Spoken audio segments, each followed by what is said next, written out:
Budget सत्र से पहले सभी सांसदों के साथ राजनीतिक दलों के नेताओं के साथ बैठक करेंगे।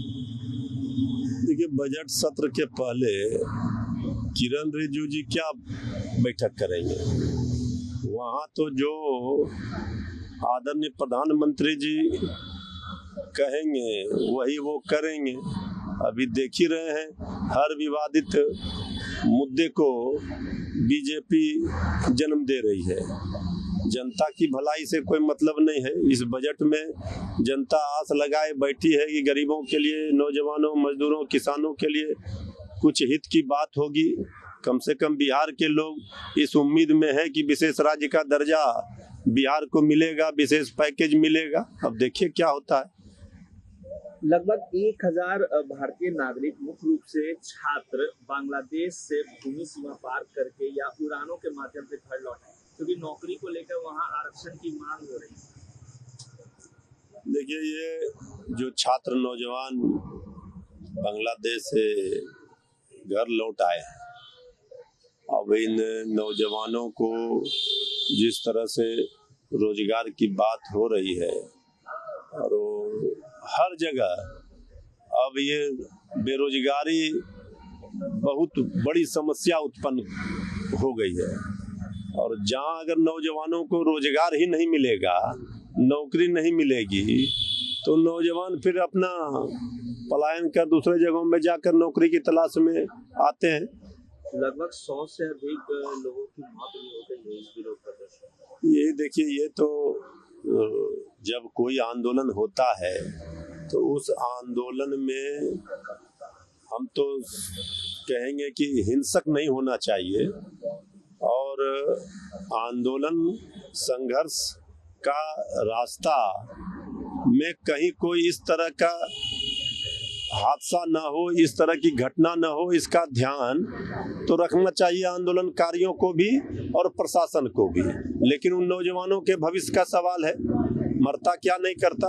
पश्चिम बंगाल की मुख्यमंत्री ममता बनर्जी ने 1993 की गोलीबारी को याद में कोलकाता में एक सार्वजनिक रैली को संबोधित किया, जहां खुद अखिलेश यादव सपा प्रमुख हुए। निश्चित रूप से देखिए, इंडिया गठबंधन के सभी दल अपने अपने राज्यों में अपने अपने तरीके से केंद्र सरकार के खिलाफ, केंद्र सरकार को आईना दिखाने के लिए जो कार्यक्रम करते हैं, उसमें हर इंडिया गठबंधन दल के नेता कोई न कोई मौजूद रहते हैं। अखिलेश यादव जी भी ममता दीदी के साथ खड़े हुए हैं और ममता दीदी मजबूती के साथ वहां पर बीजेपी को उन्होंने परास्त किया है।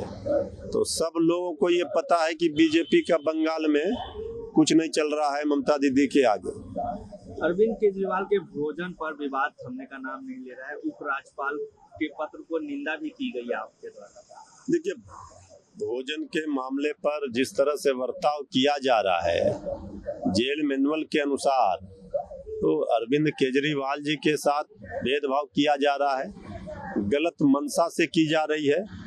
हम नियम कानून अपने अनुसार से काम करें। सरकार के दबाव में, एलजी के दबाव में अगर उनको उनकी सेहत पर किसी भी तरह का कोई खतरा उत्पन्न होता है, तो कोई भी पार्टी के दल के वो प्रमुख हैं, मुखिया हैं आम आदमी पार्टी के, तो आम आदमी पार्टी ने अपनी आपत्ति जताई है और ऐसा नहीं होना चाहिए।